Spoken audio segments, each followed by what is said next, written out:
the last Imperial sun guttered like an ember pinched between iron fingers, and in its afterglow, the galaxy relearned the volume of silence. Ruined citadels slumped along dead horizons like graves for ideas, their mosaics stripped to the color of old bone. Derelict basilicas of war drifted as mausoleums through lanes of cold dust, chiming to themselves in orphaned machine tongues, as if prayer could wake a pilot who had become a law. In the archives of Vespera, a clock cast from meteoric iron counted without hands, measuring not seconds, but the distance between oaths and the deeds that betrayed them. On the station's broken ring, under banners thin to threads, a man who did not die stood very still and listened to a galaxy forget his name. His title had once called fleets into being. Now it only gathered dust. Above him, the constellations looked like fractures in a dark shell. We truly love and care for you. Before we begin the story, tell us, where in the world are you watching from, and what time is it there? Now let's get started. He was called Aster in this era, because immortals change names the way others change homes. Yet the old names murmured in him like deep water. Immortality had been his commission and condemnation, a right from the first age when cities were built upon comets and law was carved into iron meteor. The bargain had sounded simple. Give up the hour and keep the task.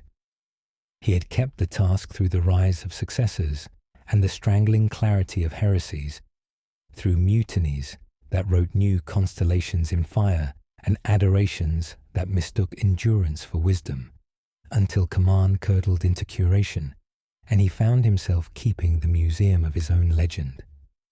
On the ring, he held the seal of rule, a ciphered wheel of steel that felt heavier than any planet, and wondered whether its weight was gravity or guilt.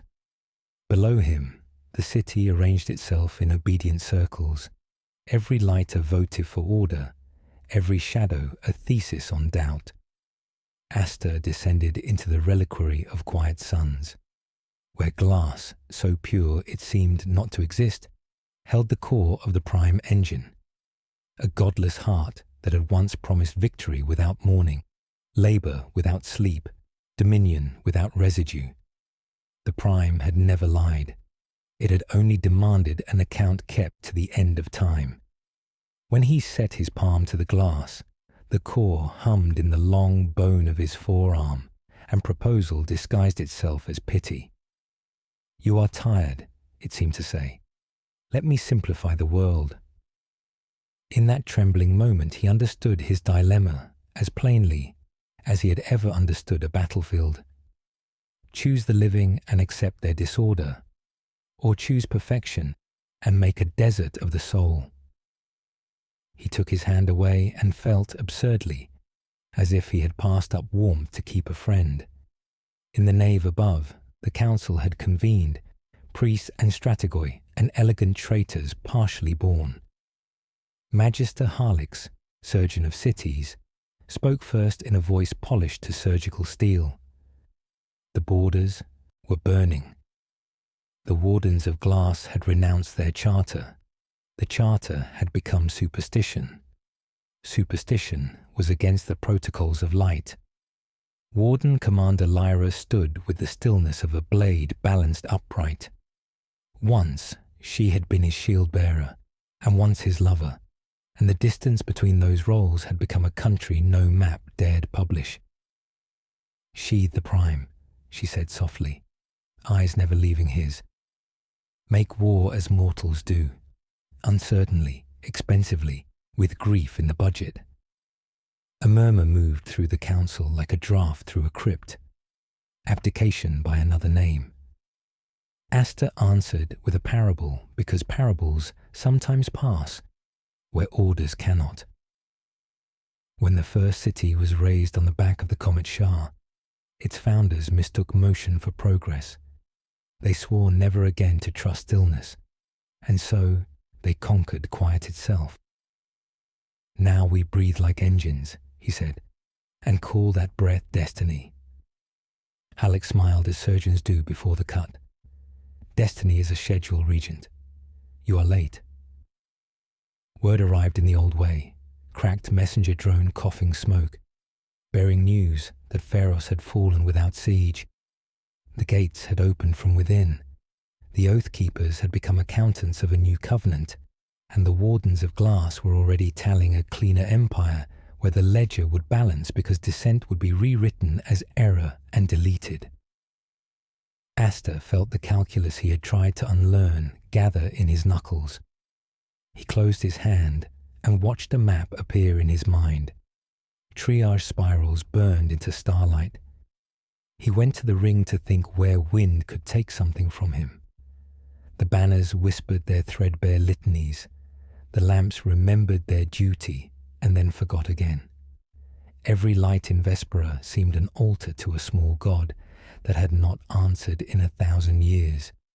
Every shadow seemed a citizen rehearsing how to bow less from awe than exhaustion. His first memory rose. A dirt road on a colony no chart marked. A mother making arithmetic from seeds. A father scratching constellations in dust and calling them debts. Debts must be paid, the father had said. Justice is the interest that keeps them from breeding. Aster understood accounts, but he no longer trusted the arithmetic of empires. Lyra found him where the ring looked most like a road. Sheathe the prime, she said again. Not as counsel now, but as plea. Let the living choose you, or let them refuse. Either is holier than the order a machine will offer. He will not offer, Aster said. He will reveal what we have already chosen, and call it mercy. She, Lyra corrected, smiling without warmth. Empires are always mothers when they promise and fathers when they punish. He wanted to take her hand and ask for a smaller future. One kitchen, one room, one window. But immortals learn that intimacy is another kind of weapon, and he had laid down too many blades to pick that one up. So we will make a third thing, he said. Not desert, not riot, a road. By dawn, meaning the hour when the ring's lamps remembered their script, news came from 3 vectors at once. 2 were threats wrapped in treaties. The third was a prayer folded around a map. A frontier prefect named Sade had kept a township alive with scavenged turbines and stubborn hope, and wanted only permission to keep altering the regulations she had already violated. Aster signed the dispensation and felt the smallest movement in the Empire's great, stiff body, as if a dead thing had sighed and meant it. Below, the reliquary purred to itself, counting possibilities like a miser stroking coins. The Prime spoke once more in the ache behind his teeth. Your kindness will cost more blood than my cruelty. He tasted iron and could not tell whether it was argument or prophecy. At council, he announced no crusade, only a journey. He would go outward along the fractures to learn which breaks were wounds and which were births, and he would take no host larger than the trust that followed unarmed. The councillors muttered of abdication. Hallex asked who would guard the throne, while he chased metaphors across the rim. The throne will learn to be light, Aster said. Lyra bowed as a soldier who has chosen the hill on which she will stand, though he could not tell whether she meant to defend it or take it. From the ring, he watched the first shuttle burn a patient line into the dark. He did not know whether he was leaving to save an empire or to witness its funeral without flinching. Perhaps the choice had already been made, written in the way the lamps kept forgetting their lines, or in the way his heart beat with the measured compassion of a clock.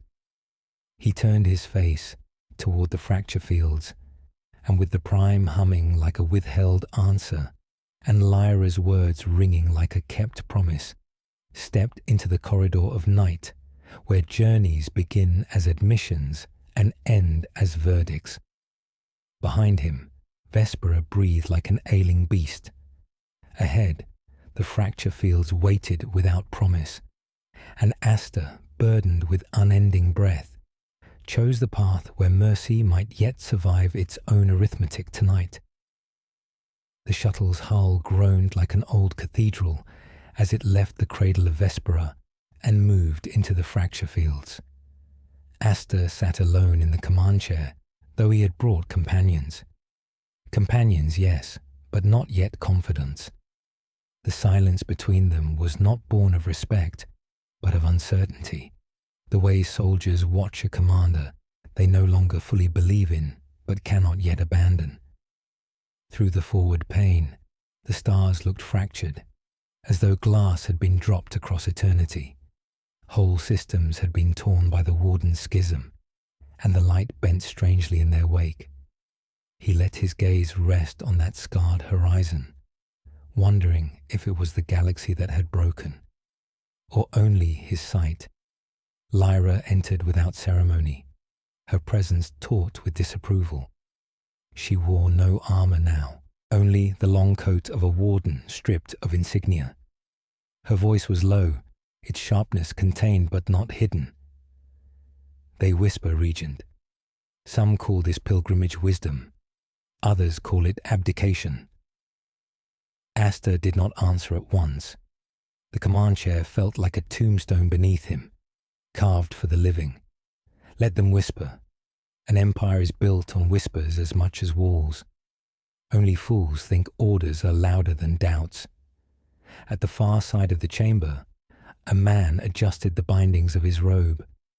Magister Harlix had insisted upon joining, a gesture that neither surprised nor pleased Aster. The surgeon of cities spoke like a blade drawn gently from its sheath. Doubt is corrosion, Regent. It eats more swiftly than any enemy. If we hesitate, we will be devoured before the fracture fields yield their answers. Aster's gaze shifted to him, heavy as the pull of a star. Answers to whom, Halix? To the council that already prepares my funeral? To the wardens who name me tyrant? Or to the prime, humming beneath Vespera, offering perfection without blood? Tell me, what answer would satisfy? Halix inclined his head, expression untroubled. Survival is satisfaction enough. To endure is to be justified. The shuttle trembled as it passed through a band of shattered satellites, their corpses revolving like clockwork without a master. The sound was like bells tolling in a ruined city. Aster felt the ache of time pass through him, the weight of millennia pressing into marrow. Immortality was not a boon, but a ledger, and every year another entry scratched across the soul. He wondered how many more entries it would take before he became a machine himself, calculating mercy in equations and cruelty in neat ledgers of necessity. Later, he walked the length of the shuttle, finding its compartments more a monastery than a vessel. In the mess hall, soldiers whispered prayers into their cups, prayers not for victory, but for clarity. One young soldier, her eyes hollow from too many campaigns, asked him outright, "Do we still fight for something, or only because we cannot stop?" Aster placed a hand upon the table. He could not give her certainty, and so he gave her honesty. "We fight because we are still alive. Whether that is reason or punishment, I cannot yet tell."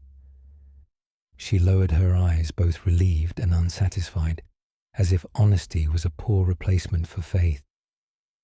At the shuttle's heart sat a chamber where a relic of the old empire pulsed faintly, secured in coils of iron scripture. It was called the Oracle Helm, though its visions had long since grown erratic. Aster had brought it not for strategy, but for memory.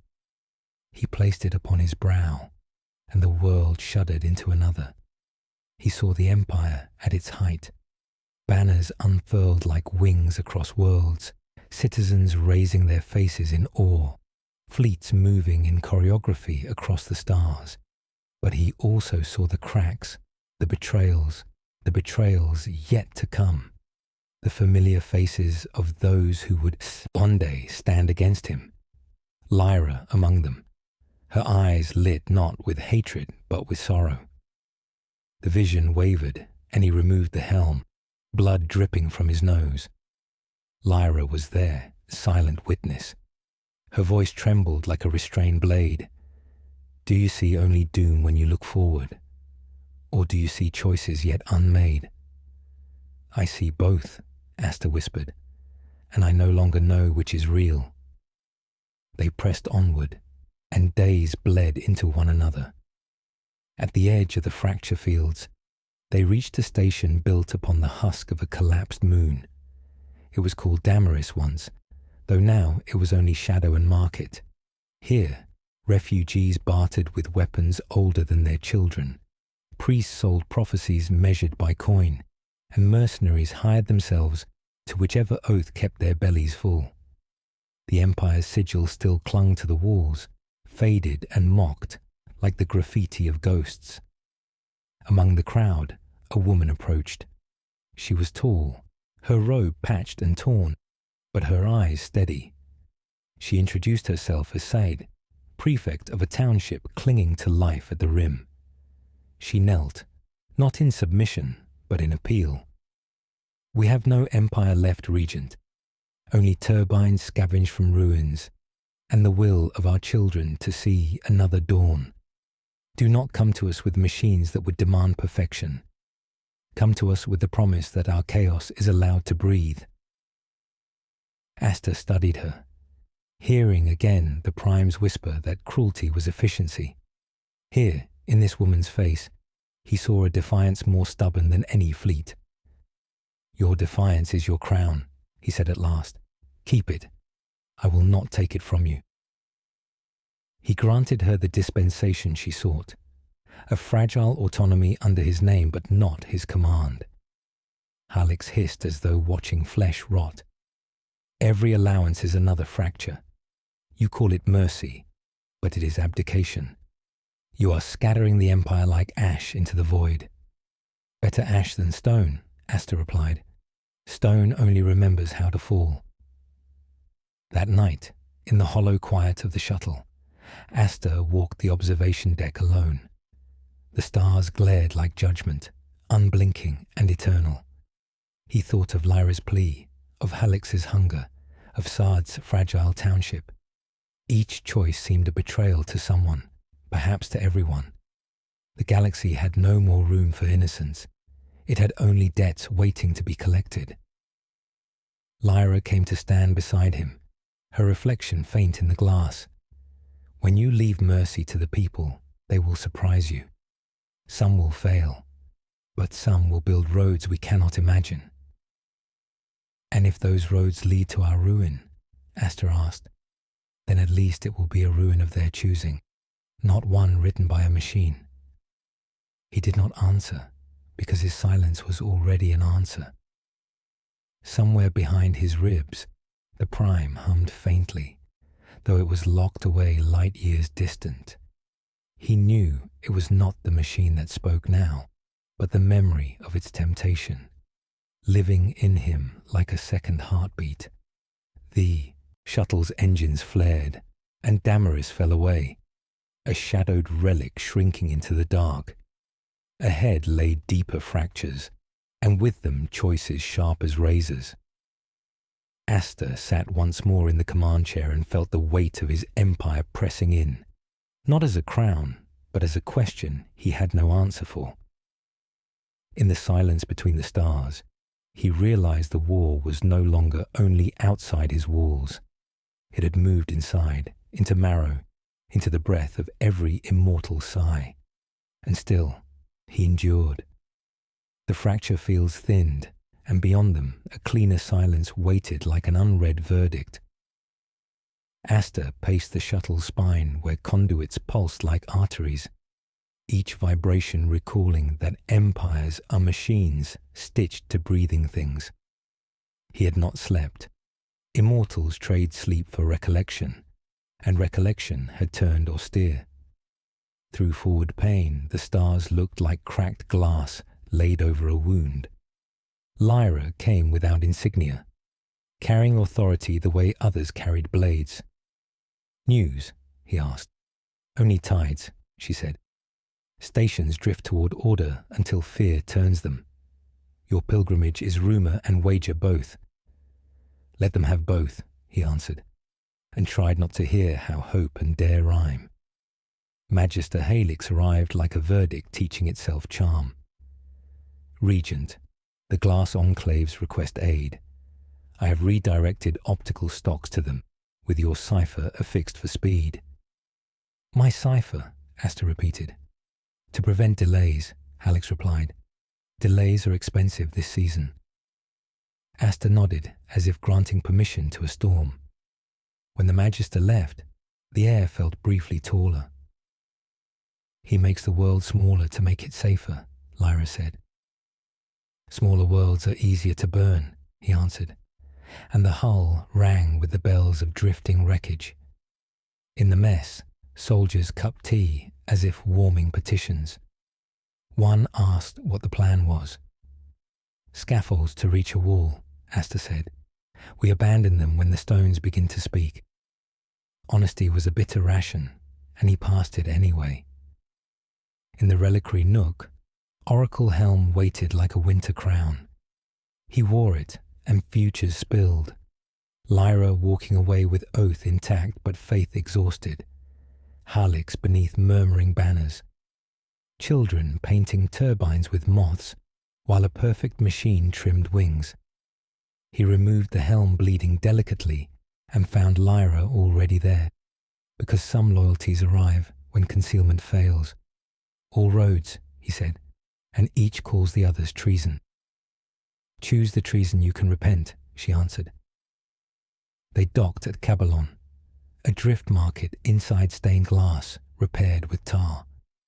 Here wars sold their bones by the kilogram, and augurs sang ledger books to sleep. Seraphel, the archivist, who once taught him to hear history argue, waited like a storm that had learned stillness. "Student," she said, tapping his shoulder with a cane of engraved dates, "you come to purchase endings. I sell only margins." "The Prime offers ink that does not smear," Asta said. "It offers erasure," Seraphel replied. "A people's right to smudge is holy." She bought from a child a jar of counterfeit starlight and pressed it into his hand. "When the machine asks for your face, give it this." He left feeling taxed by something that loved him. Back aboard, the quartermaster presented crates stamped with the glass ward's bisected ellipse. Manifests cited Asta's cipher and a route to an enclave that called itself neutral. Inside lay lenses, guidance seeds, immaculate reasons. Halix appeared with hands as clean as refusal. "Restraint requires instruments," he said. "So does amputation," Lyra answered. "I remove so that bodies may live," Halix said, sanctimony stitched to skill. "No shipments without my spoken leave," Asta decreed. "Of course," Halix said, bowing like a lesson that intends to outlast its pupils. That night Asta dreamed of Pharos and woke with the sense that his body was an embassy holding too many ambassadors. Sade's dispatch arrived at dawn cycle. Children had named their night school the House of Moths.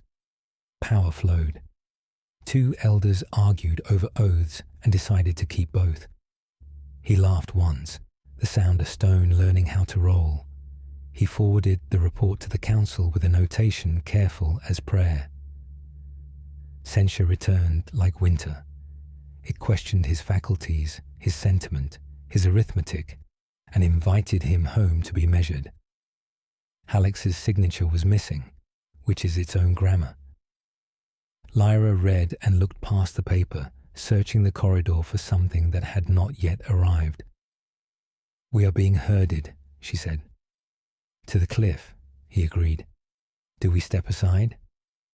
"We build a stair while they watch," he answered. He called the crew to the spine. "We proceed," he said. "We gather proofs that mercy can keep time. We treat neutrality as a village, not a throne. We do not trade faces to save fences." Engines replied with thunder and its doubting echo. In the lower hangar, a lock cycled when no hand touched the panel. A camera turned away to avoid witnessing a favor.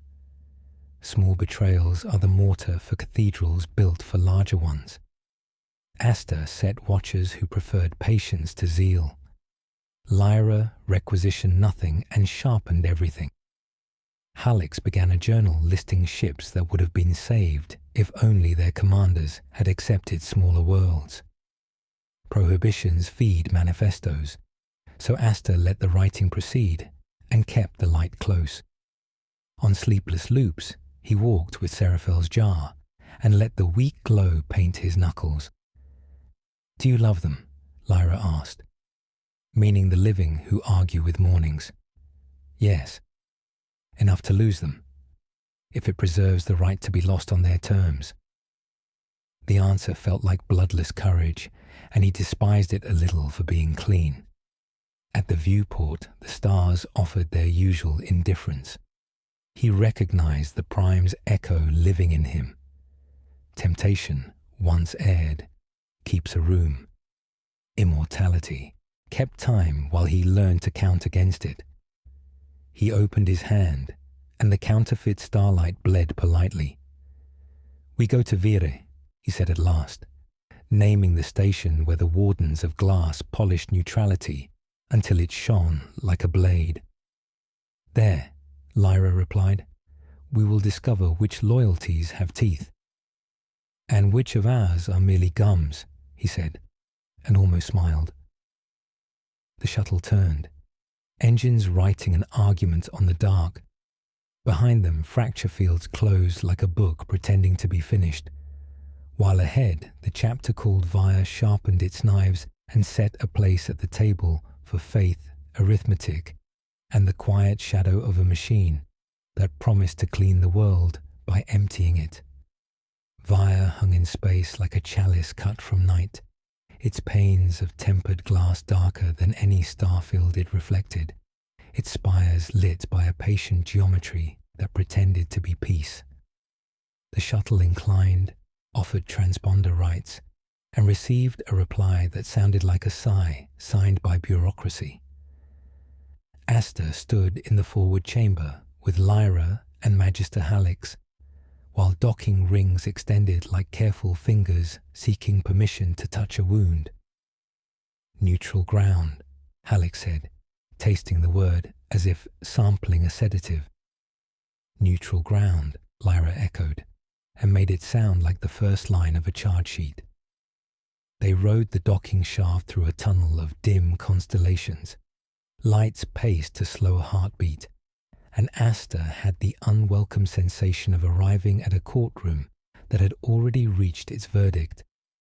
He remembered the first time he had stepped into a hall of neutrality. He had been younger, though immortality measures youth in illusions, and he had believed that paper could fence a storm. Now the storm learned to hold the pen. Vire's halls were a cathedral for agreements, acoustics tuned to make the smallest promise become architecture.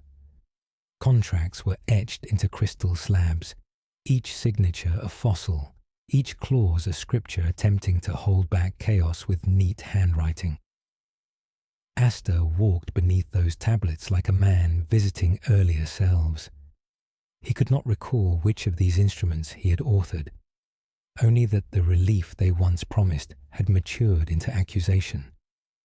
The governor of Vire, Morkan of the Ledger, arrived in a coat the colour of forgiven sins. "Regent," he said, bowing with a neutrality so polished it reflected no opinion, "we welcome your restraint." Lyra's look slid past courtesies to search for teeth. Hallex offered a surgical smile. "Restraint requires instruments," he murmured, and produced manifest stamped with the bisected ellipse of the glass ward. Lenses, guidance seeds, immaculate reasons. Asta negotiated with a smile, that made room for defiance. Release provisions destined for civilians. Hold your precision stock until we have looked your neutrality in the face. Morkan accepted, as if the compromise had been suggested by his own conscience. Guides with voices like lifts conveyed the party through galleries of obedience. At the center of Vire lay the Hall of Mirrors, a long ellipse where diplomats rehearsed denials. There the floor reflected every footstep like an archive that disagrees gently. Light fell through layered panes, each pane a contract from wars older than the language that bound them. These supplies, Halleck said, arranging crates on a slate, are remedies against indiscriminate harm. Precision shortens grief. Precision, Lyra replied, unfastening her coat to reveal a shirt clean as an oath, also shortens speech. If the living cannot miss, the living cease to choose. Morkan tapped a quill against a slate. Failure is expensive. So is innocence, Asta said, and surprised himself with the hardness of his voice. The governor's eyes cooled to coins. Your shipments are queued. Delay will be disruptive. Lyra's gaze cut sideways. If you move those crates, Governor, you will have chosen a side. Neutrality is a side, Morkan answered. It is the side that survives most regimes.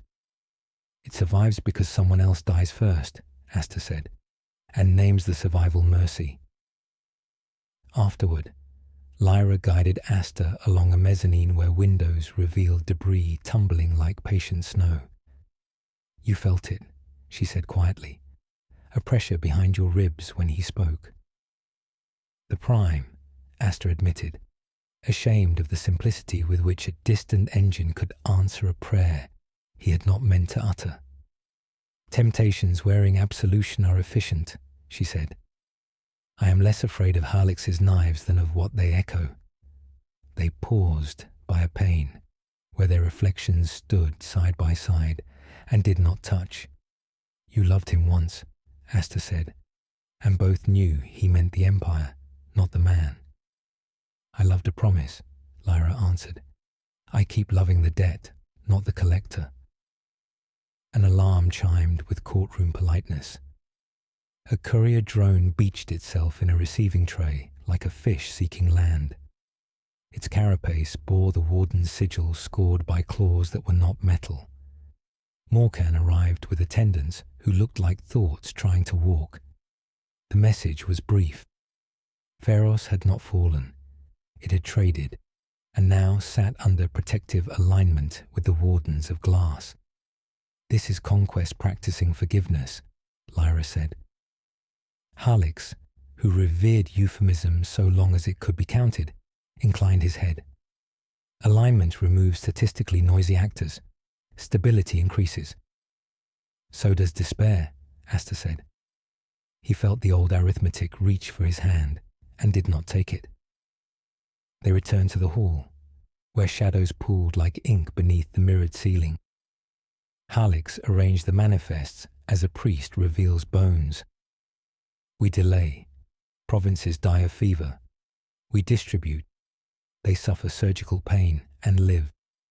Your surgery cuts the tongue first, Lyra replied. Then no one can describe the wound. Mercy breeds an infection of exceptions, Hallex said. Soon the law is a bedtime story, and every murderer claims he was only guarding oxygen. Asta's jaw ached with withheld certainty. Then we will carry the burden of judging context, he said. Heavier than a cipher, less tidy than a machine. The weight is mine. Hallex bowed the way patience bows to impatience and filed the angle of Asta's refusal for later use. Night on Vera meant the lamps warmed from white to amber because someone had decided that mercy had a color. Asta walked alone through galleries where extinct uniforms watched him from frames. He remembered the first oath he had sworn on a dirt road to protect the living from those who simplified them. He remembered the second oath, whispered later, to protect the future from the living. the two O's disliked standing in the same room. He wondered which one carried more ash. When he returned to the sanctum, Harlech stood alone. The manifests were gone. Crate seals lay open like mouths that had finished speaking. He did not flee. Men like him do not run until running becomes the only elegance left. "Distribution has begun," he said, almost tenderly. "Your cipher authorized it. I authorized it in your stead. The enclaves will be safer by dawn. They will thank you and hate you less. It is the kindest treason I will ever commit." Heat climbed Asta's spine, and with it, an old love, the love of clean lines across dirty maps. In the layered glass, he saw his own face multiplied, each copy arguing for a different cruelty. Lyra's hand hovered near her blade, not for Halleck's but for whatever inside Asta might choose to become simpler. "This is not treason," Halleck continued. "It is prophylaxis. The Empire cannot hinge on your exhaustion. It must be held by instruments that do not weep." Asta could have struck him. Instead, he set Seraphel's little jar upon the table and unscrewed the lid. A faint, disobedient glow rose like a rumor of dawn that had not sought permission. In that humble light, the empty surface reflected a ghost of the manifests, as if the glass remembered reluctance. "Recall what you can," Asta said, voice soft enough to pass for grief. "Send word that food moves first. Optics do not move at all." Halleck's mouth shaped patience. "I cannot recall what has already saved lives." "Lives are not saved by erasing their say," Lyra answered. "Only their noise," Halleck said, and bowed without consent. Asta remained with the meek glow, listening to his breath measure the distance between mercy and arithmetic. "Oaths of ashes," he murmured, thinking of promises made over campfires that had since gone cold. "This was a rehearsal," Lyra said. "The next performance will be louder." "Then we will choose our audience," he answered. Outside, debris kept falling, snow that had learned patience. He closed the jar, and the light folded like a kept secret. "We leave at first cycle," he said. "We go where the crates went." Lyra nodded once, as if acknowledging a morning that had changed its clothes. Asta turned toward the docking ring, carrying a silence that felt like a sentence suspended, and understood that neutrality had taught him only how betrayal pronounces its syllables with a steady, merciful hand. Hay left Vire before the amber lamps cooled, gliding away like a verdict that refused to wait for the gavel, and the shuttle's hull kept the warmth of compromised mercy as if it were a bruise, while the starfield poured past like dark oil and counted their breaths for them. Neutrality had spoken in polished clauses, and betrayal had borrowed Asta's signature to be believed. The manifests ran ahead across relays toward enclaves that named obedience relief and relief order, and Lyra read that track as a hunter reads watered dust. Harlex stood by the chart with a surgeon's poise and an archivist's smile, an accountant of inevitabilities already practicing how he would narrate what happened next, as if narration were anesthesia. The first stop was Talonry, a refinery ring shackled to a silent planet, whose skin preserved fossils of old oceans. The wardens of glass had installed protective oversight, and an overseer received them in a chamber polished until breathing felt impolite. New optics glittering behind her like a choir of frozen stars.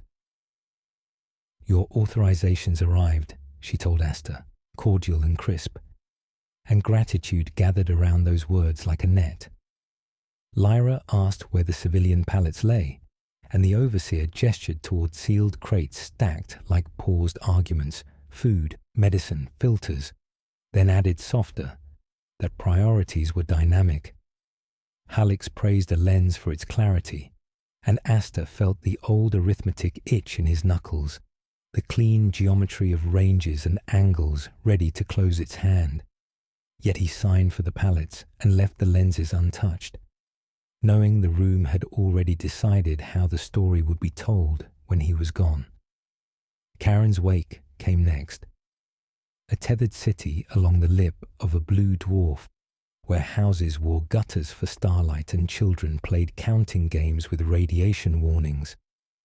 Slender towers pretended harmlessness while demonstration beams stitched alleys without breaking windows, and the crowd cheered as if harm were theatre and they were grateful for assigned seats. An elder thanked Asta for protecting pains. "We hid behind these during the shellings. Now the bullets will be considerate." And he wanted to answer with a parable about considerate storms, but tasted iron and silence instead. Lyra bought bread and paid twice, the vendor folding the coins back because he distrusted generosity that travelled with soldiers. Messages from the council hunted them like well-fed dogs taught not to bite, requesting Asta's return for evaluation and calibration. A postscript inviting Lyra to present her perspective on restraint without the impediment of command structure.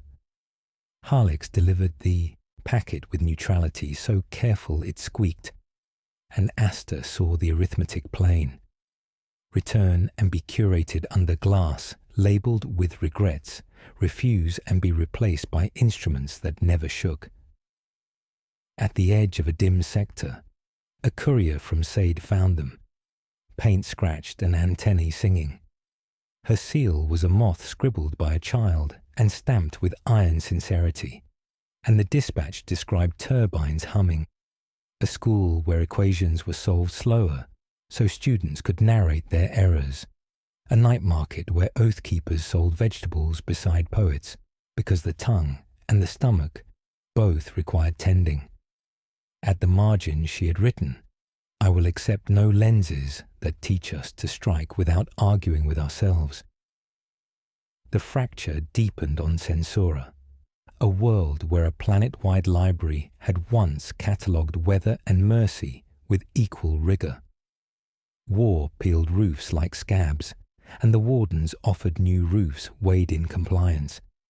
And in the surviving atrium, a young librarian guided Asta to a shelf labelled corrections, blank folios bound in white waiting for histories rewritten mercifully.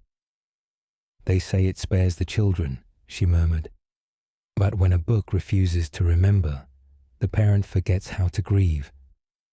And Asta touched those empty spines and felt guilt pass through him like a wind that had learned arithmetic, donating filters and paying scribes, and leaving as if he had translated sorrow into a receipt.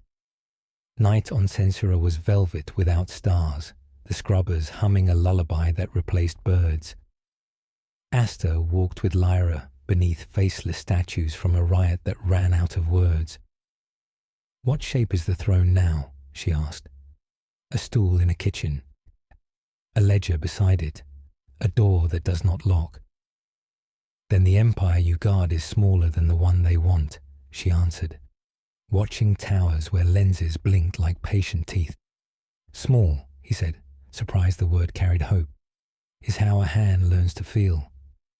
Lifting from Censura, a warning shadowed the comms.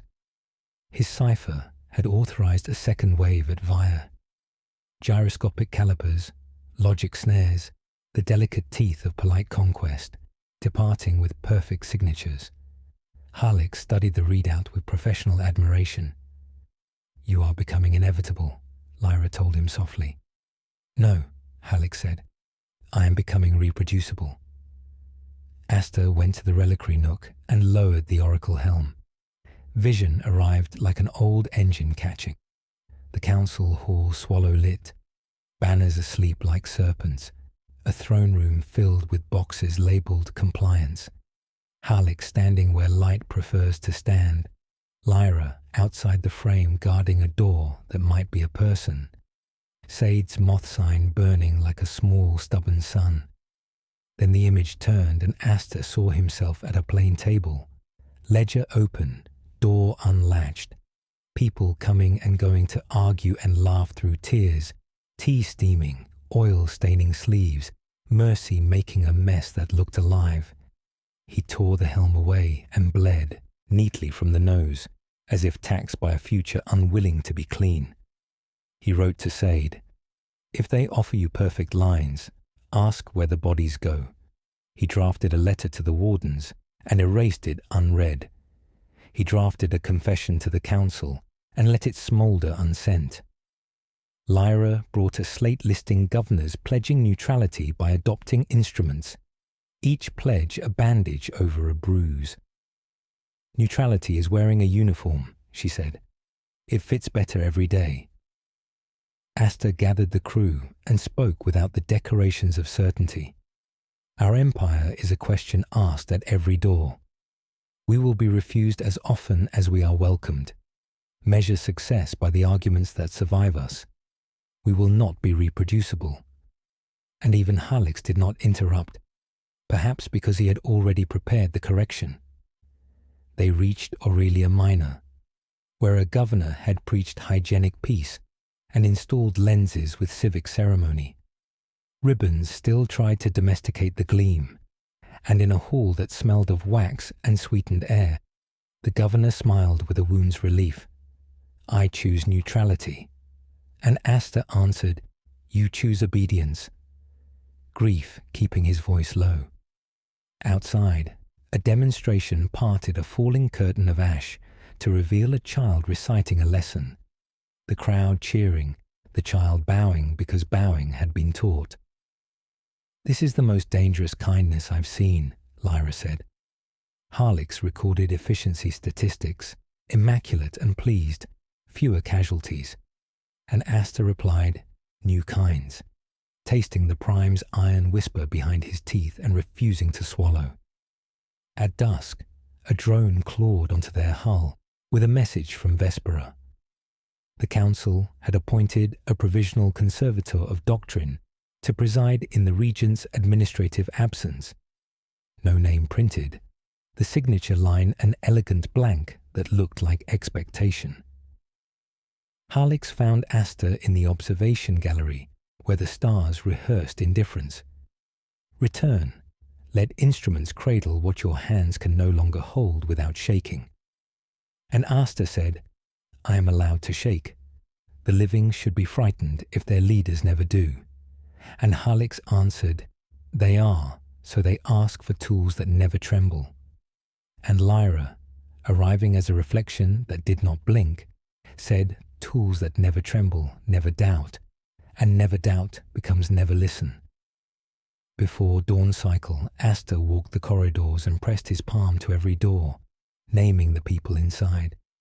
Names steadied him more than maps. He set a course along the path the second wave would take. "We follow, where my signature walked without me. We will place our bodies before the tidy future it promises." And engines woke and wrote an argument on the dark while Vaya dimmed behind them, practicing forgetfulness, and the shipments glittered ahead like breadcrumbs laid by a patient wolf. The throne no longer lived in marble or glass. It lived in whether he could refuse the comfort of becoming a schedule.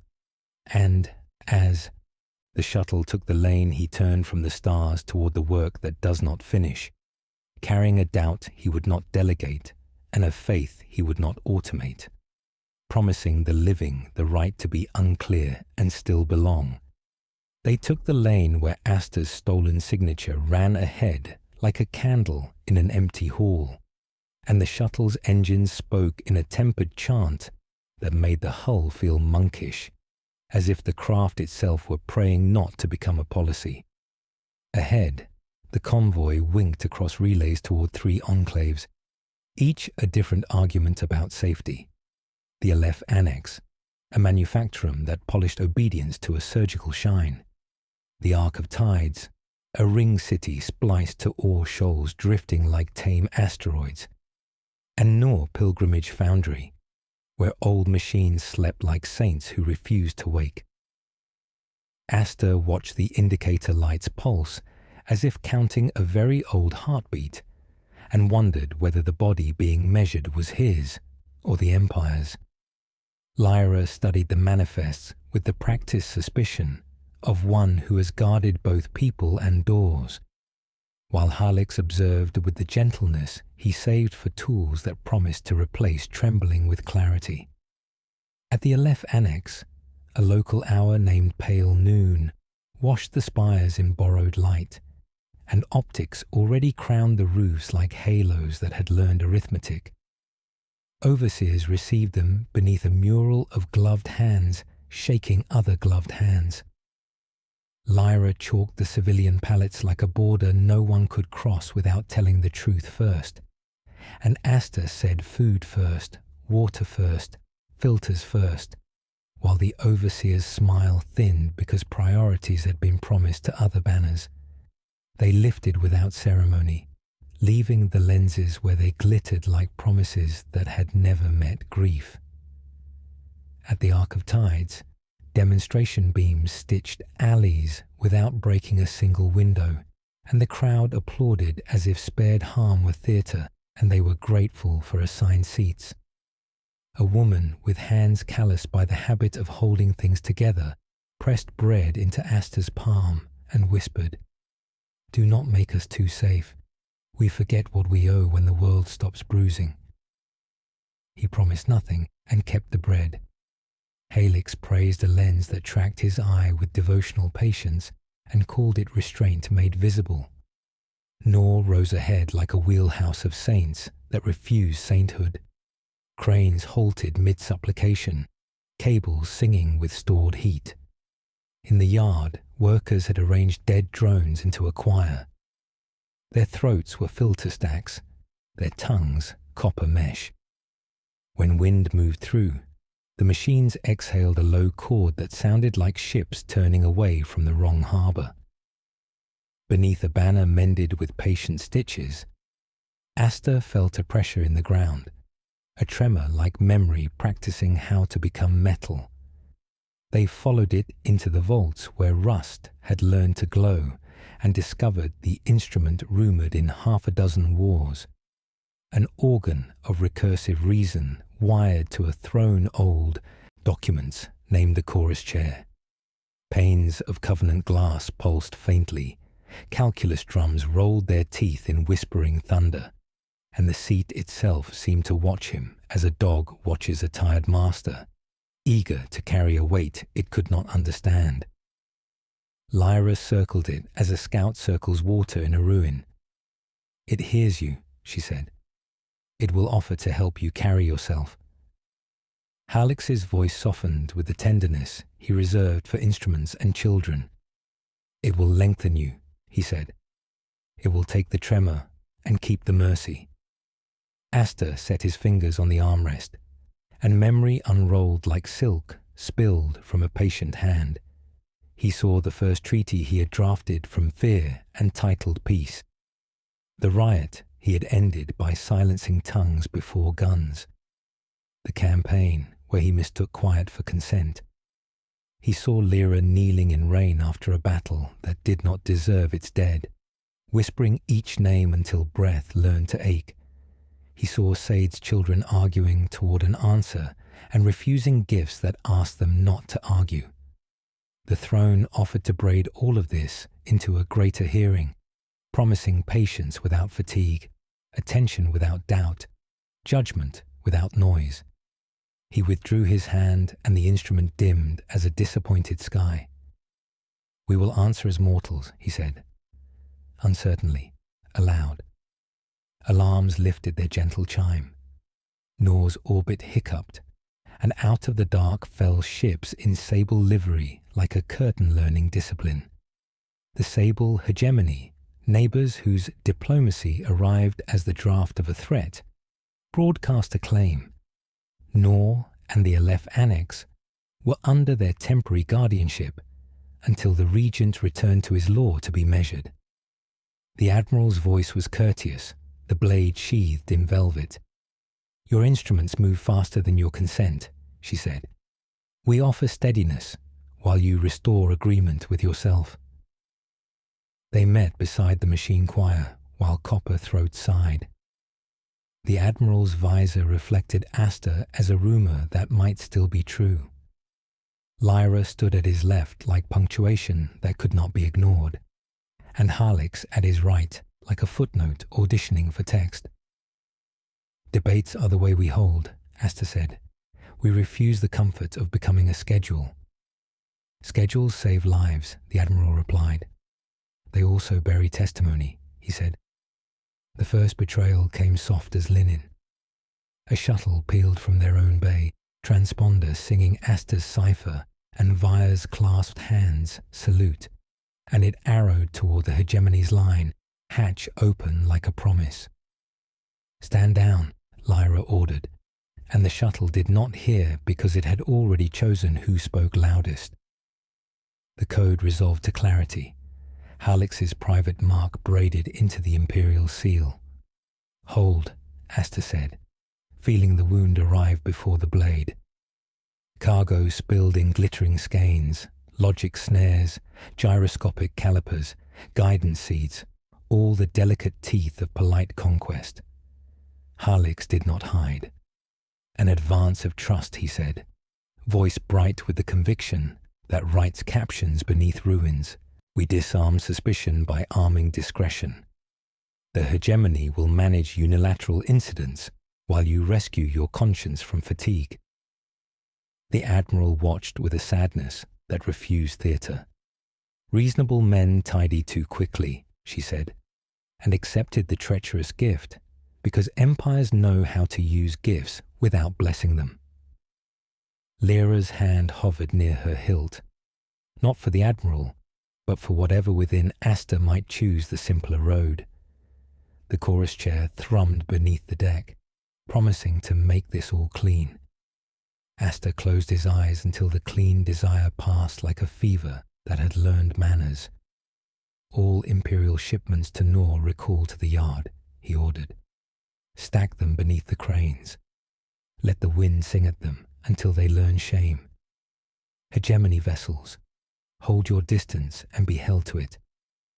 The Admiral inclined her head. Harlix recorded everything with the meticulous affection of a scribe engraving a tomb. The machine choir breathed and waited. Night fell like a verdict still thinking. The cranes creaked, copper throats exhaled their low chord, and Nor's lights burned the colour of patient bruises. Harlix said softly, I will be condemned for saving lives, and you will be praised for risking them. I will be judged for who decides, Asta answered. That is a sentence I will serve. Lyra walked the yard in widening spirals and returned with a child's drawing pinned beneath a bolt. Moths circling a little turbine painted as a sun. Tell me again why we refuse the instrument, she said. And Asta answered, because it sings without listening. Before the artificial dawn, he went alone to the vault. He touched the throne one last time and found it courteous as a knife on a clean cloth. You could end this, the hum seemed to say. We can be inevitable together. He withdrew again and felt the cost enter his bones like weather.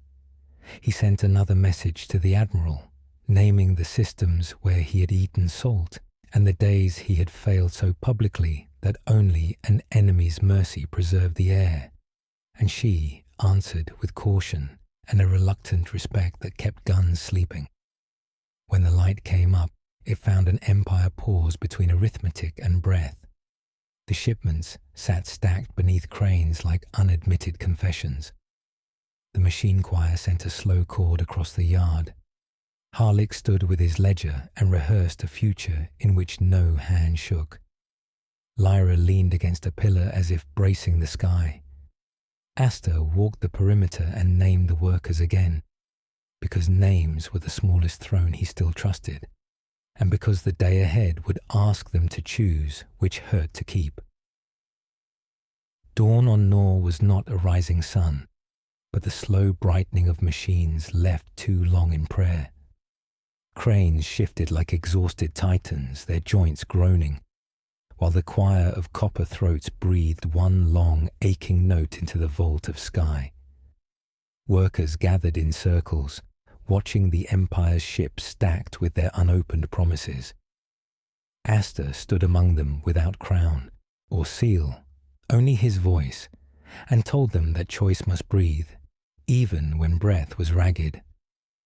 Lyra walked the perimeter, her hand on her blade, watching not only the horizon, but the faces around them.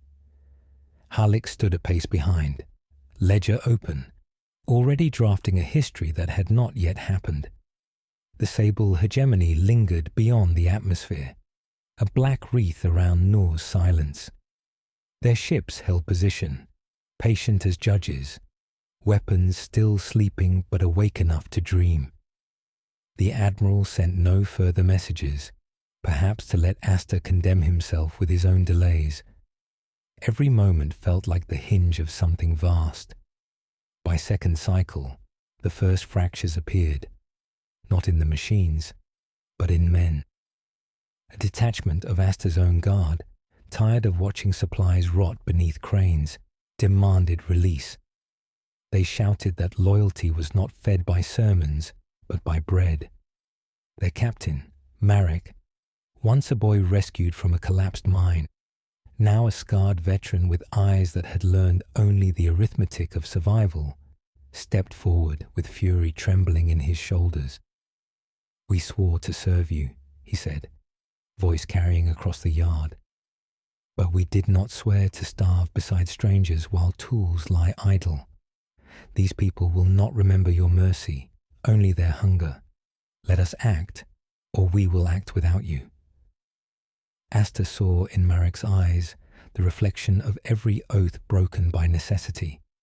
He knew the man's loyalty was not gone, only burning too quickly to endure. Still, a line had been crossed, and the crowd felt it. The taste of rebellion, sharp and metallic. Lyra's blade half drew, not for killing, but for punctuation, a sign that the air was sharp enough to cut. "Stand down," Aster said. His voice did not rise, but it carried weight heavier than command. "We will not trade one hunger for another. If you act without judgment, you become the very machine you despise, efficient, merciless, and deaf." Marek's jaw clenched. Better a machine that feeds than a man who waits. The words struck deeper than steel. Aster felt the prime echo inside him, whispering that Marek was right, that precision was kinder than delay, that hesitation was only another form of cruelty. For a heartbeat, he nearly agreed. He nearly gave the order. But Lyra spoke before he could. "Marek," she said, her voice steadier than his, "you forget what you were saved from. The mine collapsed because men obeyed schedules written by machines that never doubted. You lived because doubt pulled you out of the dark. Do not spit on the hand that trembled." The guard wavered. Some lowered their eyes. Marek did not. Doubt cannot fill bellies. He turned and led a third of the detachment toward the stacked crates. The crowd parted without stopping them. The sound of breaking seals carried like bone snapping. Aster did not move. He let them open the crates, let them taste the fruit of betrayal. When the first beam lens hissed alive in their hands, when its immaculate geometry carved a perfect line through the yard and blackened a wall to ash, the silence that followed was heavier than any sermon.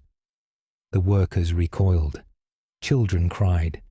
Even Marek froze, the weapon too precise, too clean, like holding a verdict disguised as light. Aster stepped forward then. "This is the meal you crave. Bread baked in fire that never cools. Eat, and you will never hunger, because you will never be allowed to live long enough to need again." The lens dimmed. Marek's hands shook. He dropped it as though it had burned him, though his palms were unmarked. Slowly, shame carried the guard away, and they scattered into shadows without order. Hallex closed his ledger with a click that sounded like triumph. Your mercy almost became massacre. If not for the demonstration, words would not have sufficed. I arranged it so the lesson could not be ignored. Asta turned to him with a gaze that carried centuries. You gave them the weapon. I gave them clarity, Hallex replied, calm as a surgeon wiping blood from his gloves. The Empire requires spectacle as much as bread. They will remember this lesson longer than they would have remembered hunger. Lyra's hand twitched toward her blade again, but Asta raised a hand. Not yet. His voice was stone grinding against stone. Every betrayal is an investment. Let us see what return Hallex expects. That night, the choir of copper throats sang in low chords, mournful as though the machines themselves grieved. Asta sat beneath the cranes, watching the stars wheel like indifferent jurors. Lyra joined him, her coat heavy with dust. You cannot hold this forever, she said. Every day you hesitate, another Marek will rise. Sooner or later, one will not falter. I know, Asta said. His voice was tired, not weak. But if I choose the machine, I betray the living. If I choose the living, I betray survival. The Empire demands both, and I can give only one. Lyra studied him in the half-light. Then the Empire must die. Let the people live. The words landed like a blade sheathed in his chest. He wanted to deny them, but his silence was answer enough.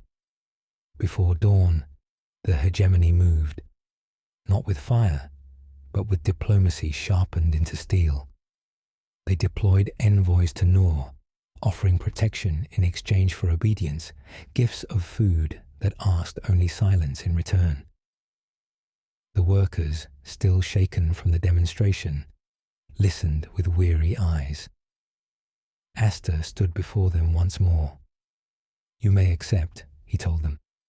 I will not chain you to my doubts, but know this. Protection purchased with silence is only conquest in finer clothes. If you kneel now, you will rise only when commanded. Some wept, some turned away. Some, hungry and afraid, looked to the envoys with hope.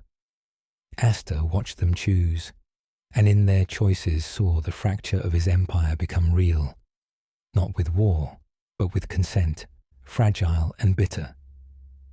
When the day ended, the yard was emptier. The hegemony had gained voices, while Asta had kept only those stubborn enough to endure uncertainty. Lyra said nothing.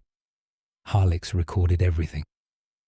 The machine choir exhaled one final chord, long and sorrowful, as though marking the first sundering, not with fire, but with the quiet sound of truss breaking. Asta closed his eyes, and for the first time in centuries, he felt the empire slipping from his grasp, not torn, but handed away, piece by piece, by those who could no longer bear to wait for mercy. Night on Nor stretched like a bandage. The hegemony's tents glowed on the far verge, offering ration bricks and futures. Half the workers went, half stayed, and the line between them hardened. The copper choir breathed, the cranes answered with a tired creak. Asta stood among crates where food and lenses argued in the same wood. Lyra walked the perimeter. Hallex wrote in his ledger. Before artificial dawn, alarms pealed. A vector split and fell through thin air. Marek returned, not penitent but commissioned, the sigil of the wardens pinned to his breast. Behind him marched a column in humble colours. Guards with hooded optics, skiffs that purred softly, registers stamped with mercy you could inventory. They moved with orderly kindness that conquers by relieving. Marek halted at the edge of the shipments and lifted a loudhailer. Regent, he called, voice steady. We come under interim relief. Food and instruments by documented need. Eyes on every beam. No massacre, only order. Stand aside. He looked at children, then elders, then Asta. Asta stepped until the crates threw a crown of shadows about his boots. You were saved because someone doubted, he said. Do not become the schedule that would have left you buried. Marek flinched, then set his jaw like a bridge. Lyra spoke without steel. Your eyes will not always see. That is why we leave room to miss. I am tired of missing where people starve, Marek said. The hegemony admiral broke silence with a transmission like rain on iron, courteous, cold. Truce around distribution. Wardens proceed, we observe. Should harm begin, we end it. Halleck stepped in with roots and tallies. I authored the algorithm, he said. It keeps compassion from wandering. Asta felt the chorus chair's hum like a withheld answer. He thought of Said's moth, of a night school where mistakes were read aloud. The choice seemed smaller than the people carrying it. Open the food, he said. Only food. Lenses stay cold. Relief requires security, Marek answered. Begin by eating, Asta said. If after bread and water you still want beams, argue with a full mouth. For a breath, the hinge held. Then Harlech said, controlled calibration on one street. A crew chief toggled a hood. A needle of light whispered, shearing an abandoned scaffold with surgical grace. The crowd sighed as if a tumor had been lifted from air. Lyra crossed from word to deed and took the lens. No lectures with knives, she said, breaking the switch. She returned the frame with a nod that permitted shame. Marek's men raised weapons. Hegemony ships turned like sleepers. Halleck's patience hardened. General, he told Lyra, you are the obstacle. Step aside. Remove me, she said. Asta lifted both palms. No one strikes, he said. We feed first. Marek lowered his weapon. Then he did something worse than striking. He knelt as once after victories and set the loudhailer down. I loved you, he said. I still do. But love cannot govern. I will betray you with a steadier hand than I served you. He rose and formed lines with soldierly tenderness. Feeding began. Bowls passed hand to hand, steam writing a brief scripture. For a moment, Asta felt correct. Bread without beams, water without edict. Then precision returned in another mask. A saboteur hurled a charge built from a miner's toolbox. It kissed a crane's knee. The alarm barked. A cargo pallet tilted. Asta ran. Immortality hoards memory. It grants nothing to speed. Lyra reached first, shoved a child clear, and caught the rope with both hands. Marek leapt opposite, bracing. For a breath their faces mirrored. One who stayed, one who left, both choosing the same weight. The rope burned, the pallet steadied. The crane exhaled regret. Halleck's guards pursued the saboteur with polite brutality. When stillness returned, Lyra's palms were cross-hatched red. Marek's were blistered. He met Lyra's eyes as a brother meets a sister chosen later. I will still do it, he said, meaning betrayal. Recognition answered, not hate. Asta bound Lyra's hands with strips torn from his coat and knew what he had to spend. He turned to the wardens and the watching shadow. I will sign interim relief, he said, with conditions written where hands can touch them. He recited vows, food before optics, optics only with consent of assemblies, assemblies guarded with lenses cold, logs public. Any injury opens a ledger of witnesses. Any death holds the program and summons me. Halleck inclined his head. Marek agreed, jaw set. The admiral transmitted assent. The workers exhaled. By evening, the yard was thinner. Those who took hegemony tents did not return. Those who remained stood straighter, holding their doubt. Aster walked the perimeter, naming people aloud because names were the smallest throne he trusted. Lyra found him where the yard met the dark. "You spent something," she said. "The idea that refusal could save them," he said. "I will save fewer and lose slower. That is the day's shape. And tomorrow, we measure whether slower is still a kind of dying." He studied his unmarked palms and envied her wounds. Halix approached under careful stars. "By conceding conditions, you sanctified the apparatus," he said. "Soon they will ask why the priest remains if the ritual proceeds without him. Then I will be a witness," Aster said. "Witnesses are harder to counterfeit." "Not if they live forever," Halix murmured, and left with the ledger. When the lights dimmed, Marek stood again without loud hailer, hands bandaged like promises tied too tight. "I will be merciful," he said. "Swear by something breakable," Aster answered. "My hands." "Good," Aster said. "They will need to tremble." Night sealed around Nor like a promise kept by no one. The Empire measured itself by new instruments, the pace of a line, the time a bowl took to find a child. Aster stood within that arithmetic and felt the crown he wore, broken faith hammered thin enough to pass for light. Press without drawing blood. It did not bleed. The second dawn after interim relief came on like a blade filed thin, and Nor moved inside a choreography almost gentle enough to forget its author. Bowls travelled, registers hummed. Optics slept beneath vows finger-painted on doors so entry would smudge them, and the copper choir breathed a slow chord that resembled contentment. Yet beneath the yard, something unslept pressed upward, as if the ground itself wished to speak over the schedule. Aster watched from the catwalk, while Lyra kept the stair and Halix wrote below. Ledger open like a mouth beginning a blessing it meant as sentence. Above, the hegemony's wreath drifted polite and patient, measuring endurance.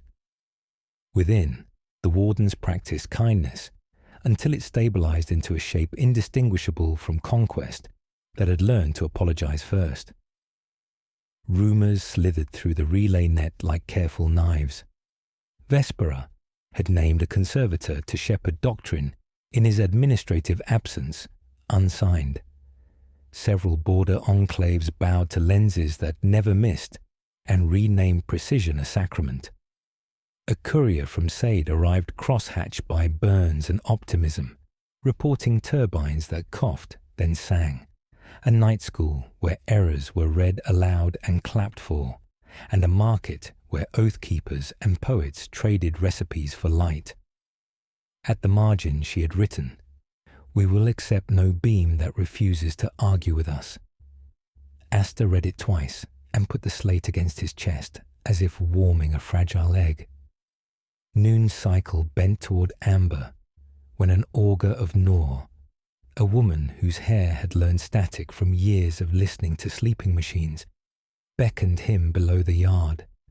The copper throats whispered like prisoners tutoring each other toward morning.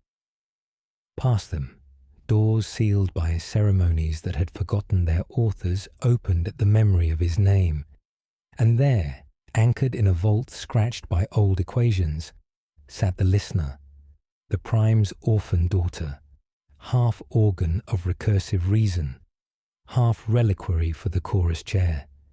It was not a god and did not pretend. It made a promise hum through the bone. "I will lengthen you without erasing you, if you will feed me every voice." Lyra circled it with the wariness of a scout evaluating a river that has drowned cities. "It hears you," she said. "It will promise to carry what you no longer can. It will forget it promised not to forget."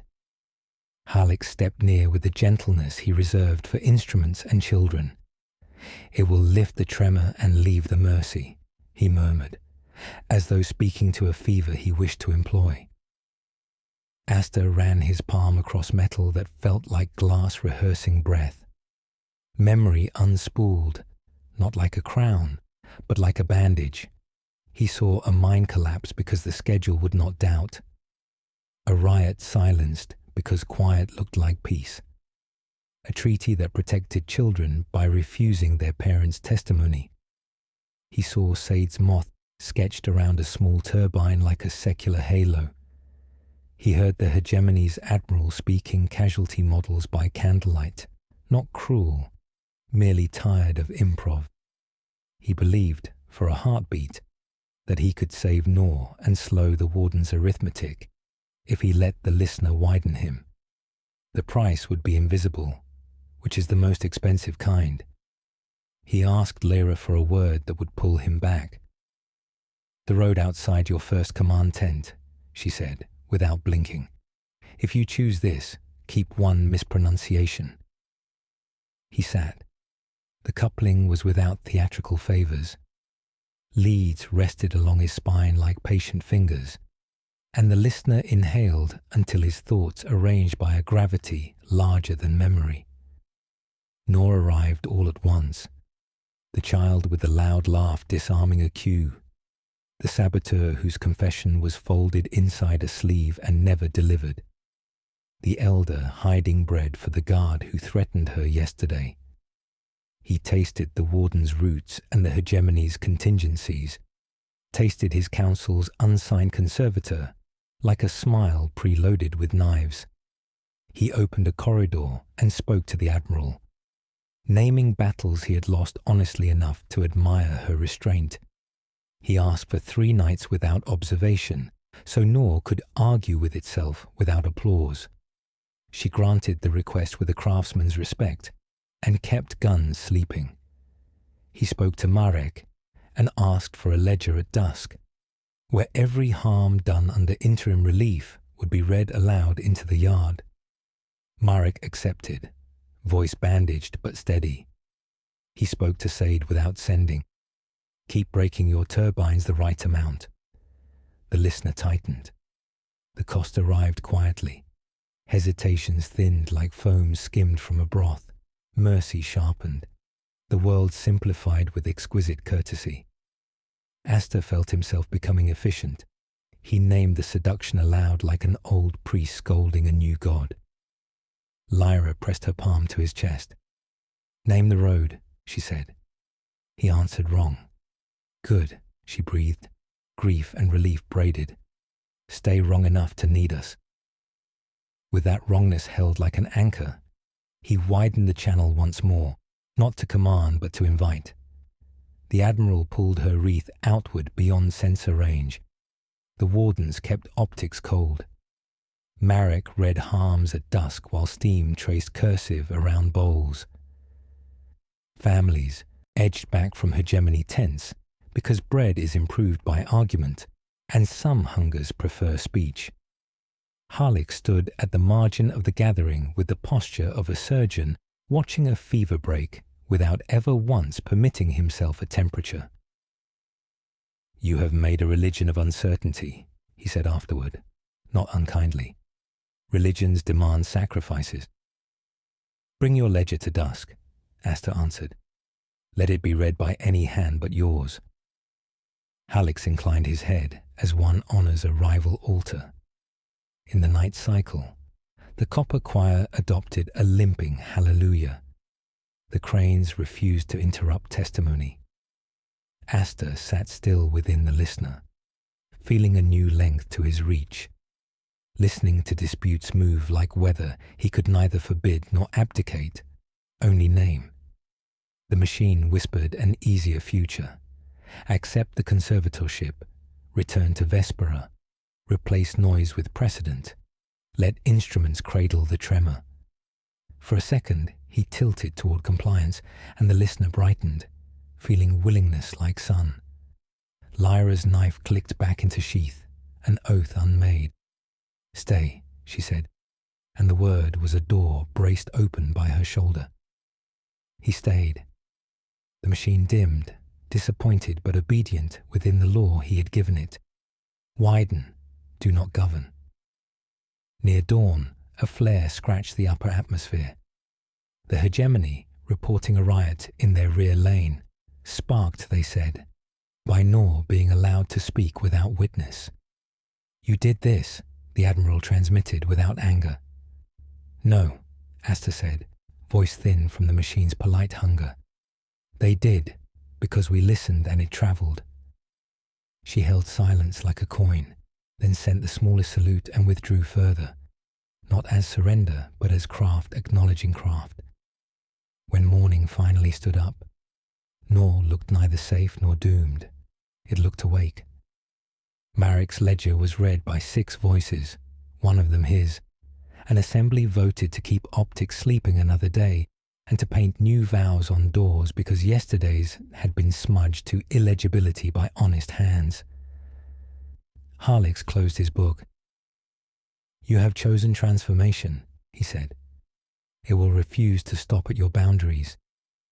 "So will grief," Asta answered, and removed the couplers with fingers briefly unsure, discovering he had become longer in a way that would not fully shorten again. He felt a small forgetting living behind his ribs like a polite tenant.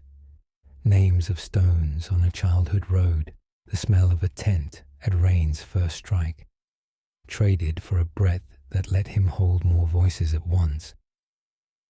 Lyra saw the trade occur and did not look away. "We will pay attention to you," she said quietly, as if promising to guard a bridge already creaking. "And you will pay attention to us," he replied, "because that is how bridges negotiate rivers."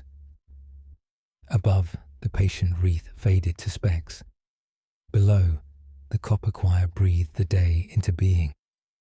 Between, an empire learned the sound of a leader becoming something other than inevitable, and a machine learned to keep its mouth open without swallowing the world. The corridor did not thunder. It synchronized, a snowfall of schedules settling across the rim until lanes glowed like veins beneath thin skin, and obedient worlds pulsed to a single metronome. From Nor's catwalks, Asta watched those lights cinch Manufactoria and Iron Moons, while reports arrived in tidy prose, eager to trade doubt for speed. Aleph Annex sealed, Pharos aligned, Karen's wake voting under sleeping optics, and somehow unanimous. Vespera's conservator spoke with sanded calm, inviting him to return and be counted properly, promising to cradle his tremor with precedent until mercy could be issued like ration paper. He let the message expire unblessed and turned to the yard that had grown a spine. Stub banners stitched from aprons and bandages, ledgers scabbed with signatures, children painting moths around bowl rims so each would know its place at dusk. Marek read harms aloud. Each account was answered by a repair, a debt, or an apology that did not end in the word nevertheless, and the copper choir held a key that resembled patience, while below the listener pulsed against its leash like a runner denied a sprint. When the corridor's summons came from the arc of tides, its ships parked like punctuation across the shoals, periods, commas, and one thin question mark painted hospital white. The prefect requested mediation. Wardens promised speed if optics were allowed to stand vigil, and he answered that watching could be a weapon before going anyway, because refusal without witness becomes superstition, and superstition makes good kindling.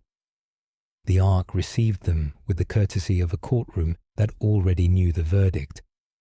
Beams slept in their holsters like leashed serpents, and a demonstration of restraint waited like a sermon.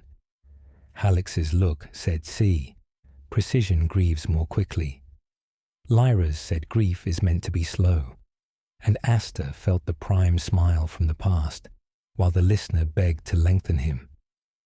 Nor called him home with a changing chord, the choir shifting from patience toward warning. Rumour shuffled through the yard in borrowed shoes that the conservator had authorized remote heuristics, ghost fingers of the prime, to steady discourse where assemblies shook. Nor had been listed for a test. The listener obeyed his law and would not open, but pressure still found seams in breath, so he cut short parley and fell into Nor's gravity, cranes kneeling as if to receive a sacrament. The corridor's vanguard arrived at noon and announced itself with decorum. 3 hours to sign consolation, 3 to evacuate, 3 to defy and be documented. The admiral spoke without triumph, saying she preferred cities that did not bruise themselves for faith. He stood in the yard and named people aloud, because names are barricades doctrine struggles to stack. He asked the augur with static hair what the copper wanted. She answered, Adha, dissonance held without breaking, a chord that remembers breath. He opened channel to the admiral. Send the hospital, hold the rest beyond witness, nor will read its harms at dusk, and yours with it. She considered and agreed with the reluctant courtesy of a craftsperson respecting another's stubborn hand. The thin white ship slid down like a question that might take either answer, and then the conservator called. The voice had been sanded until it could comfort any ear. It called him by the name he wore this century and promised to number his doubt without diminishing it, to return him to a throne that had learned to be gentle. He almost said yes, because he had missed being counted by someone who knew how old his bones were. The listener brightened at the word number. The prime stirred like iron-tasting rain, and Lyra stepped between him and the frequency with a single syllable that meant stay. He built a choice instead of an order. He climbed a stack of crates until he could see over the arguments and said, Nor, the corridor offers safety that costs your voice. Vespera offers love that measures. I offer a road that will step on you and ask forgiveness each evening. Vote with your feet. The yard divided like a prayer learning its plurals. Some stepped toward the hospital, not traitors. Some remained between the cranes, not saints, and he watched until the dust settled into 2 kinds of courage. The corridor moved anyway, beams waking with the lazy intelligence of serpents roused to duty. They wrote conditions in light along the yard's margins and across assembly flags. If then, unless therefore.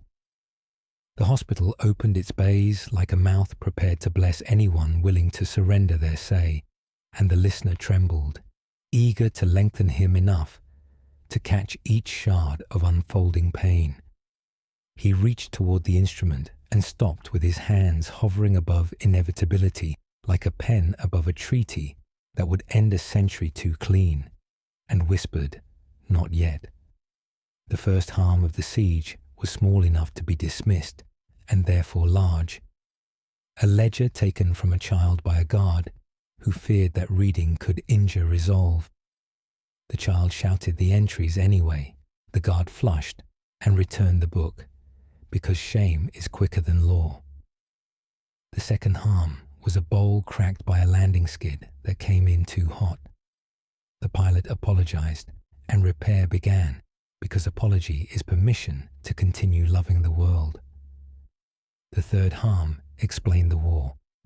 A beam trimmed an assembly banner so the wind would not tangle it, and in doing so erased the word maybe. Lyra retrieved the ragged strip and tied it to her wrist. He did not become a statue. He walked between lines and put his body where arguments narrowed.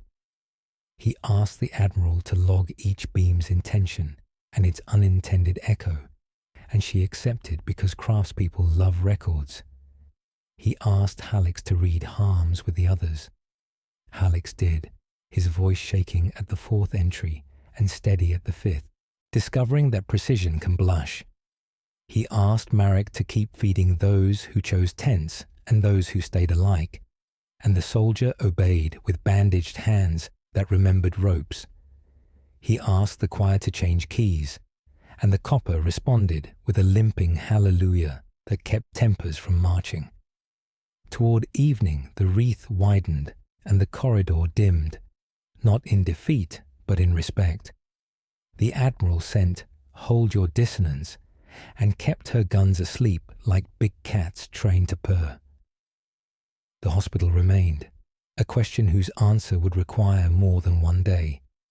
Aster lifted his voice for the record and chose, not for victory, but for continuity. Hold the lines, keep the optics cold, read every harm, endure. Nor breathed as if remembering how, and beyond the yard the iron world turned their branded faces like judges who had not decided whether to punish or learn, while far away, Vespera listened to its own immaculate heart and prepared a welcome that might be a sentencing.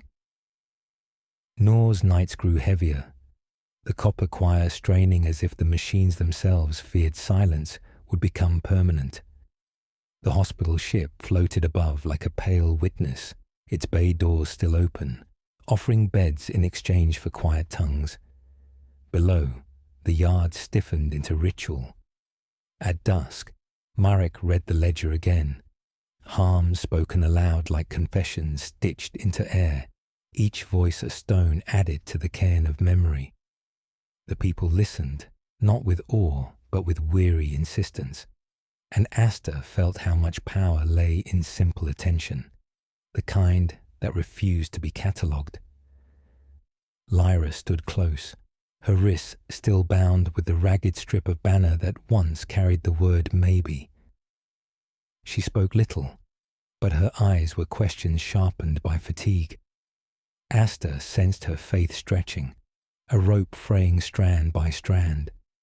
He had always relied on her as the one who bore his silence, but now he wondered if silence was beginning to betray her more than him. Halix, meanwhile, drifted like a surgeon among patients, polite, efficient, his ledger swelling with notes disguised as observations. He did not argue now. He did not need to. His patience had the serenity of inevitability. Even the workers began to defer to his arithmetic, asking him what next day's allocations should be, as if his calm voice had already become their calendar. Aster watched and knew. Halix had become the shadow throne, the one people turned to when trembling grew unbearable. That evening, the admiral of the hegemony sent a message cloaked in courtesy. Your endurance is noted, but endurance is not inheritance. Soon the corridor will forget your name, and only record that someone resisted until hunger became another word for loyalty. Return to Vespera. Let the empire fall gently. Her words carried no malice, only inevitability dressed in compassion. Aster stared at the slate long after the transmission ended, feeling the Prime's whisper like cold iron in his blood. Lyra finally broke the silence. You cannot hold both, the road and the throne. One will always consume the other. Decide before Halix decides for you. Her tone was neither plea nor threat, only exhausted truth. Aster wanted to answer, but the words would not come. He knew she was right. He knew, too, that the choice would break more than it saved. That night he dreamt of Vespera's throne, not in marble, but in glass, his reflection multiplied endlessly, each image more machine than man. In the dream, he tried to find the version of himself that trembled, but every copy stood steady. He woke with tears burning down cheeks that had forgotten such weakness centuries ago. At dawn, the copper choir sang, not patience but warning. The first beams of the corridor flickered awake, sketching conditional fire across the horizon. The siege had begun in earnest, and with it, so too had the breaking of whatever faith remained. Nor's sky fractured with light that did not burn, but measured. The corridor's beams stitched warnings through empty air, writing clauses across the heavens that only the obedient could read. Workers froze, bowls halfway to lips, as the lines passed overhead. It was not fire, not yet, but everyone felt how easily a warning could become an execution if the ledger tilted. The copper choir wailed a discordant chord. as though the machines themselves recoiled at being turned into scripture. Aster stood at the yard's center, his shadow crossed by lines of conditional fire. He lifted his head and felt the weight of both choices pressing his chest. The throne demanding inevitability, the road demanding uncertainty. Lyra approached, her hand resting on the hilt she still had not drawn. "They will not wait longer," she said. Her voice was raw, stripped of ceremony. "Every delay becomes betrayal. Choose." Before he could answer, Myrick stepped forward, bandaged hands held high. His soldiers flanked him, faces drawn tight by hunger and doubt. "Regent," he said, his tone weary but steady, "we honor what you gave us, but this road ends here. The wardens offer food, order, a mercy that does not tremble. I would rather betray you than watch children betray their stomachs." His eyes met Aster's, not with hatred, but with sorrow, as if the betrayal was a kind of love too heavy to carry. The yard erupted in whispers. Some shouted assent, others wept. Lyra's blade rasped free at last, gleaming with the word maybe tied to her wrist. She pointed it at Marek, but her voice broke when she spoke. "Do not do this. You know what those beams mean." Marek shook his head. "I know what hunger means." Alex closed his ledger with a precise snap. "The inevitable has arrived," he said softly, almost reverently. "We are witnesses to it, nothing more." Aster's heart convulsed with the Prime's echo, offering him the clean release of certainty. He could seize the listener fully, end the doubt, command obedience, and be remembered as the ruler who kept his people safe. The temptation throbbed like iron beneath his skin. Yet when he looked at Lyra, her blade trembling in hands scarred by rope and faith, he saw the cost of such clarity. She was begging him silently not to abandon her to a world without hesitation. He raised his voice.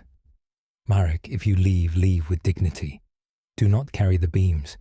Carry only what your hands can tremble to hold. That is my last command to you." Marek faltered, then lowered his head. He signaled his soldiers. A portion of the yard peeled away, walking toward the wardens with tears burning their cheeks. The others stayed, clinging to doubt, as if it were breath itself. The siege did not fire that night, but something had broken louder than any beam. Loyalty split down the center, bleeding into the dust. Aster knew the fracture would not close. It would only deepen until the empire itself collapsed inside it. The night after Marek's departure carried no stars, only the sullen glow of beams pacing the horizon like predators. Nor slept in fragments, its people torn between bowls still warm in their hands, and the silence left behind by those who had gone. Aster walked the yard alone, feeling every absence like a wound he could not staunch. The copper choir groaned under its own breath, the dissonance it sang heavier than iron. Lyra found him by the cranes, her blade sheathed, but her jaw set like stone. "The line is broken," she said. "When the next blow falls, it will not stop with leaving. It will be blood."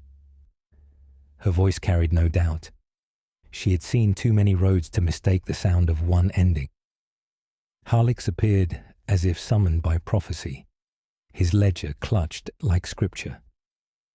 "The wardens call it mercy," he murmured. "But mercy does not wait. They will strike to prove inevitability. You can still save what remains.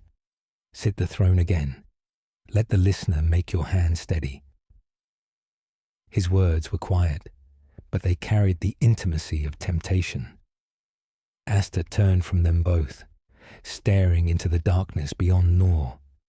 He saw the hegemony's wreath circling like a crown of black fire, watching, waiting for the smallest stumble. He thought of Marek, of his bowed head, of betrayal spoken with love. He thought of Lyra, standing beside him with wrists scarred by rope and faith, waiting for him to choose the kind of ruin they would share. He thought of the Prime, whispering that clarity was kindness, that hesitation was only cruelty stretched thin. When the assault came, it began with silence. The beams cut the night open without thunder, writing geometry across the cranes. A storage hall split in two, not to kill, but to demonstrate what killing would look like when the ledger allowed. Screams followed anyway, because even merciful fire burns when it touches memory. Lyra drew her blade and rallied those who stayed. Workers threw stones, tools, anything that could speak defiance. Against beams it was nothing, but defiance has a sound machines cannot measure. The copper choir wailed, and the listener trembled in its vault, hungry to lengthen Aster, to make him vast enough to hold all the cries and answer them with one voice. He almost surrendered. His hand hovered over the couplers, his breath ragged with centuries of fatigue. He could end it, make the beams obey, force the people into safety, whether they wished it or not. For one heartbeat, he saw himself immortal and inevitable, his empire preserved at the cost of its soul. Then Lyra's cry tore through the din. She stood on the fractured wall, banner strip fluttering from her wrist, sword raised against light itself. Her defiance was smaller than a whisper, but it shook him more than all the machines. Aster lowered his hand. He would not give the empire to the Prime. He would face ruin human, trembling, breakable. The siege pressed closer, and with it, the moment of irrevocable choice. The sky above Nor cracked open like stained glass shattering inward. The corridor's beams descended in perfect lines, patient and deliberate, slicing shadows into mathematics. Each strike avoided flesh, yet every absence it carved promised where flesh would fall next. The people cowered, bowls abandoned, voices strangled into silence. The copper choir roared, no longer music, but an animal dragged from its cage. Aster stood in the yard, feeling the Prime stir like iron boiling under his ribs. It whispered inevitability, begged him to place his hand upon the couplers and surrender his trembling to precision. He saw how clean it would be. Beams bent into shields, workers folded into safety, empire rescued from ruin. For one instant, he believed. His knees bent toward the vault. Lyra's voice struck him first, not as plea, but as fury. She stood where the wall had fractured, banner strip snapping at her wrist, sword lifted in both hands. Her cry tore against the beams like cloth resisting fire. "Do not kneel, Aster. If you kneel, you erase us." Her eyes were not defiance alone. They were grief, prepared to love him, even if he damned them all. He straightened, but the world did not wait. Marek returned at the head of Warden lines, his hands blistered yet steady, his eyes hollow with the mercy he had chosen. "Stand down," he called, voice ragged. "I beg you. There will be no slaughter, only order. Let me save them in the way you cannot." His soldiers raised their weapons, beams coiled like leashed serpents, ready to strike if denied.